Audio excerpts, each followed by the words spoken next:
everyone, Dusty here. I just finished up my last session of the day, which was some sweet spot training on Zwift.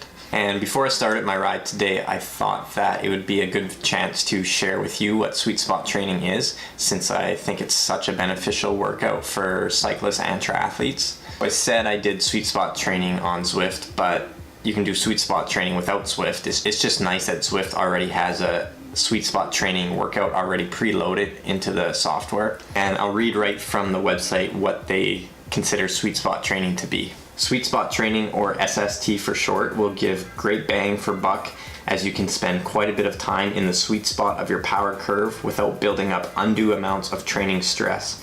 You can do this workout as much as you'd like and watch your FTP rise over time.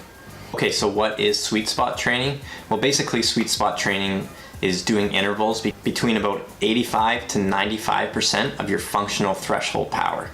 So when I do a long version of sweet spot training on Zwift, this is what the workout will look like. I'll start off with about a 15 to 20 minute warm up, and then I'll get right into the main set, which is 30 minutes alternating 5 minutes at zone 4, 5 minutes at zone 3.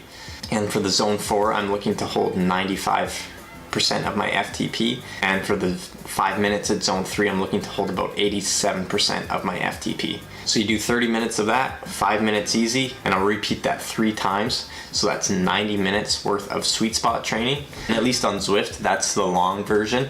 So an hour and a half at that is quite a big workout. And to do 90 minutes worth of sweet spot training, you already have to have some decent fitness going in so that you can hold those power zones for 90 minutes worth. But that's one of the great things about sweet spot training, is you don't have to do the full 90-minute version. You can do the short version, which is only 30 minutes worth of sweet spot training. Or if you're not sure you can handle that, you can start out with 3 by 5 minutes with 5 minutes easy in between each. This is one of the very few times during my training that I actually spend any time in zone 3. Usually I'm below zone 3 or I'm above zone 3 when it comes to my normal training. And this is a workout that I like to include at least once in every training block, so once a week or once every 10 days. And at least right now in the season, I treat it just like I would on race day, so I fuel with exactly the same thing that I'll use on race day. So for today's ride, I filled up a couple of water bottles with some glycodurants from F2C, because that's what I'm going to use on race day. And I try to do the actual sweet spot intervals at a cadence that's similar to what I'll see on race day. So for some of them I'll do at mid 80s, and some of them I'll bump it up and I'll try and hit even mid 90s. So if you're looking to add something into your cycling or triathlon training, I definitely recommend adding in some SST training. Especially if you're an athlete that's short on time, I think sweet spot training is great for time crunched athletes, which most triathletes are. Another thing I should mention is sweet spot training is really easy to do on the trainer versus outside.